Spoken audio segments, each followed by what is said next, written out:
Hello my friends, how are you today? I'm Andreas from Motorfanatics and I f***ed up.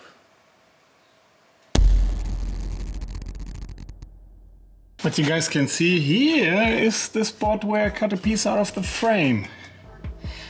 Unbeknownst to me, although I should have noticed because I can stick my finger in there, the metal in this corner is two layered, as you can see by this re-welded spot weld.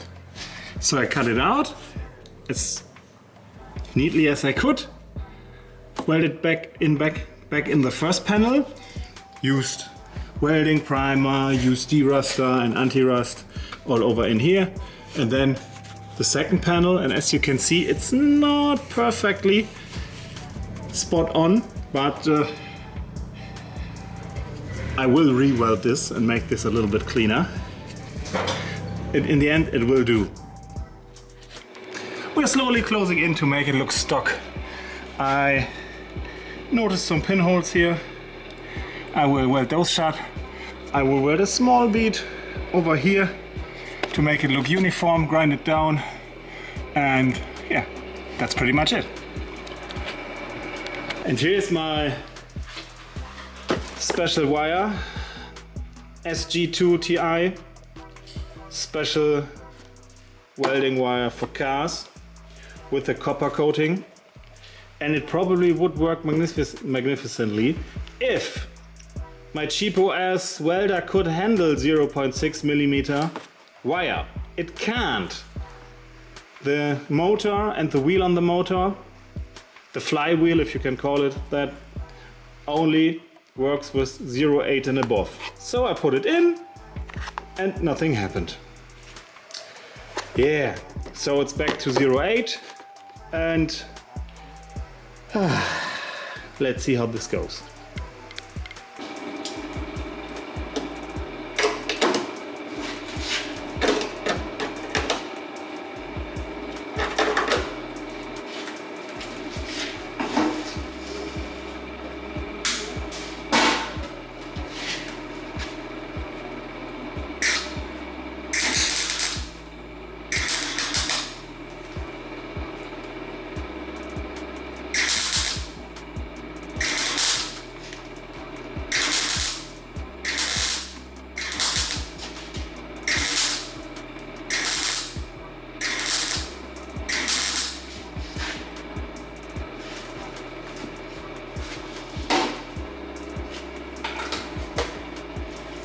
As you might have heard, the last few weld spots had a different noise to it, I had a different ring to it. That was because I used more amperage, which gives you more penetration in metal.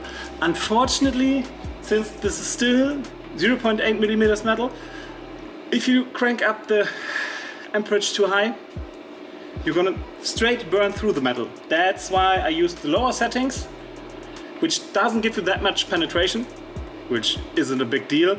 With 0.8 millimeter, you still get through, but it gives you much more control. It's much slower, it leaves a much bigger blob on top, but it gives you more control. And that's what I need, control, because I'm a welding noob. But I know the word penetration.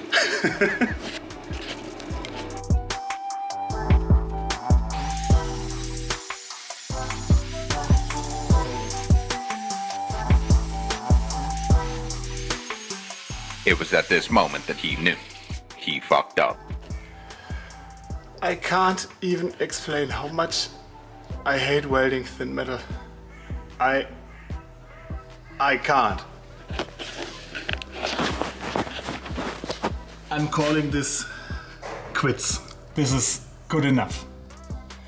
I made a mistake when sanding, grinding down the main panel that I welded in. I welded through the panel on the side. It was too thin, so I had to put in a replacement part there. But I consider this done. Done. Just done. This works. This is solid. There are no major pinholes. This will be sealed twice, even thrice. Nobody will ever see it again.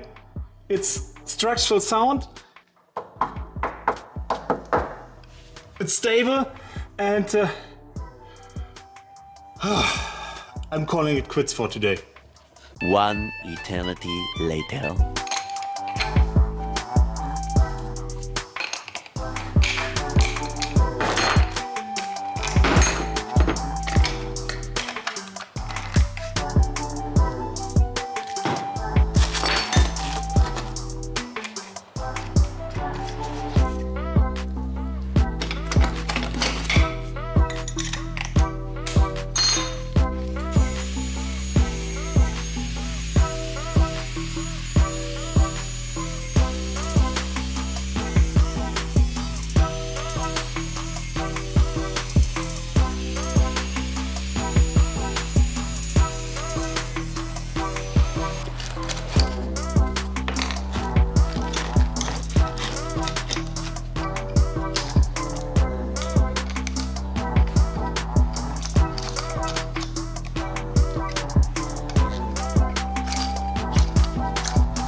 Now, follow me up onto the ladder.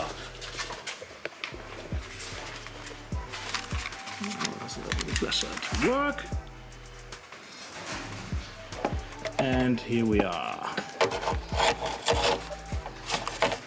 When I got this car, which now is an awful long time ago, I already put some rust prevention into here.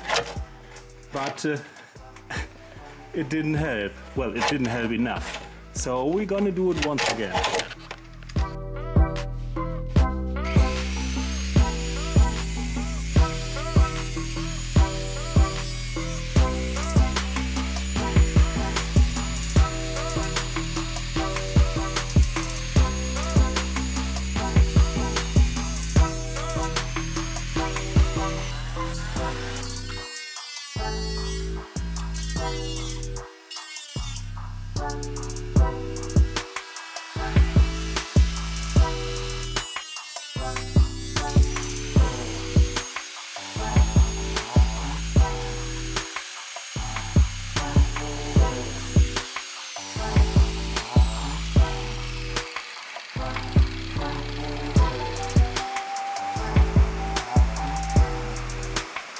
So much for what's this? It may have been Bondo, because he was another hole, and this time it wasn't because of me, it was because of rust. So I'm gonna clean this up, put on a small piece of metal and seal it from the other side, and we should be fine. Probably. As you guys might hear, it's probably the end of the world. Or it might just be the tin roof. I don't know, but fingers crossed, it's just the leather one. Okay, maybe it's the end of the world. Come over here, guys. Let me show you something else. And that's how the inside will look. The good thing is now we've got a little bit more access, and probably will be able to do a better job. What do I mean by I fucked up? Well,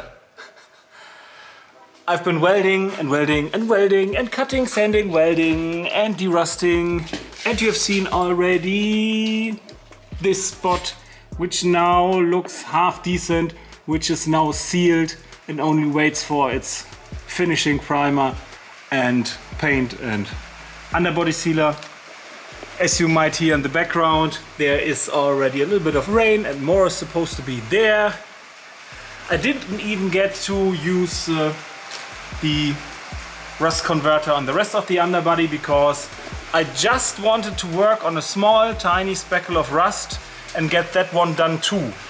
Although, I could have done that far later on the line. I'm talking about this spot.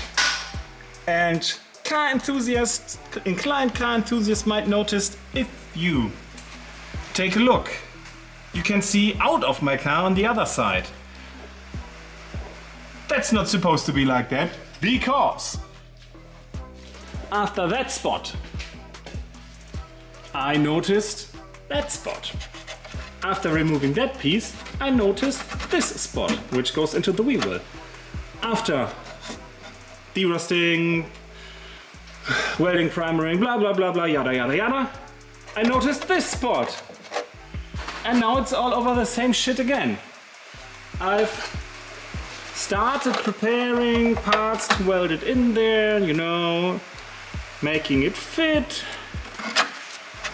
Was starting to think about this piece, and then I noticed this panel moves as well. This panel looks like that. Okay, I poked the hole in, but this is the inside. This is not good.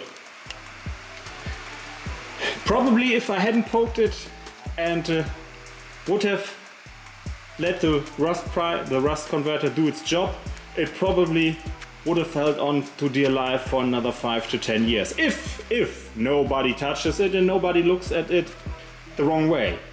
But I can't do that. I really can't. I should.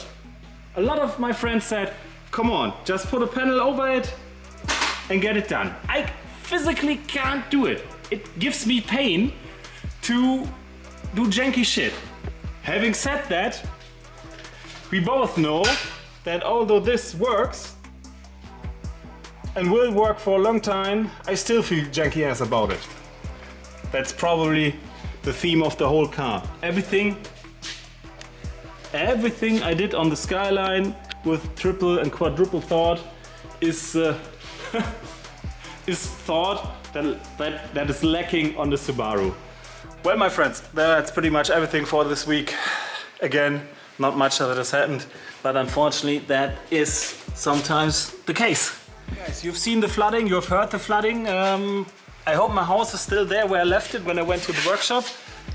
At least I could repair one panel, which was a major pain in the ass, and could find even more rust.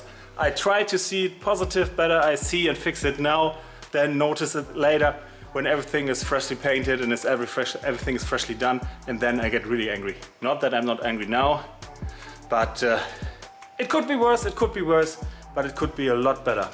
If you like this video, please press like, share and subscribe. And if you don't want to miss any future videos, which probably, if they're about the Subaru, all include a lot of rust. If you don't want to miss anything like that, subscribe. We see each other next time. Andreas out.